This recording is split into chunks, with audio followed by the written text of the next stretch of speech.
mission, as I saw it, it was to give dogs a longer active life through exercise science. So that's really about their health span as opposed to their lifespan.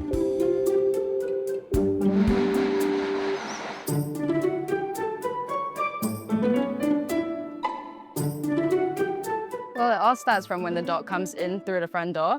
Afterwards, we'll ask them the pre-exercise questions such as how did your recovery go during the last session, and also how's their energy levels today, did they do anything different, so that we can kind of alter the program to their energy levels and their previous recovery.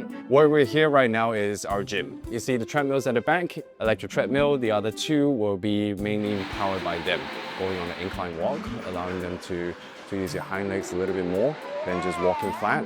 As for the pool, we also have lower temperature of water so that the dogs don't warm up too easily.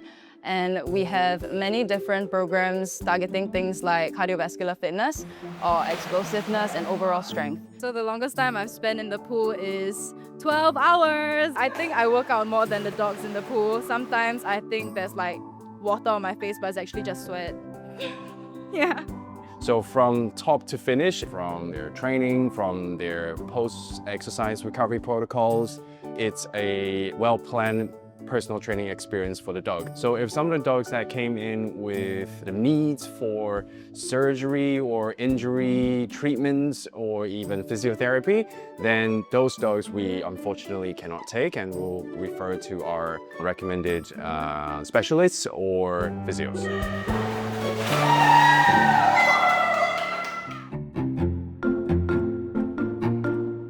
So I'm originally from Northern Ireland. I grew up with dogs. I worked with dogs on a farm. It's relatively easy there. We have space, we have a cool climate, we have the right terrain. Temperature is a problem in Singapore. Dogs, they tend to reach heat fatigue long before they'd ever reach muscle fatigue. I would say the space here is designed to compensate for the limitations of a dog living in Singapore. So we don't have a warm pool, we have a cool pool. The gym, air-conditioned. We had treadmills made in Europe. One thing I insisted with the treadmills was that they were to compensate somewhat for the flat terrain. So what we've tried to do with the equipment we have and the programs is to optimize that. So even if they come once a week, we know, at least having assessed the dog and that it's suitable, we know that we can build strength and muscle, and then they will see that. So when we first opened, some days we had no dogs. Some days we had 3 dogs, and people would turn up with their broken dog and say, "You do hydrotherapy?" We do not do hydrotherapy. I was hoping to prevent dogs needing physiotherapy. And so we really had to promote this idea of active lifestyle for dogs, of exercise being beneficial. And we did it dog by dog.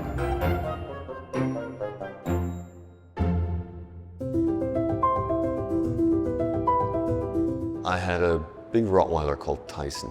I treated like he was my son, you know, he was going to play for Liverpool. Tenacious midfielder, I felt. And I had trained him to be very strong. Unfortunately, lost one of his hind legs to bone cancer. He had his leg amputated, and the day after I went to pick him up, he walked to the car, which was fantastic. That's not rehab. That's because of everything I had done for years before. And how resilient they are depends a large extent on the kind of physical conditioning they had when they're younger. And I have noticed that when dogs get stronger, they are aware of their strength, and it gives them confidence. You know, we don't do any behavioral stuff here, but there seems to be some effect of the physical affecting the mind, and there's a natural joy in dogs when they exercise.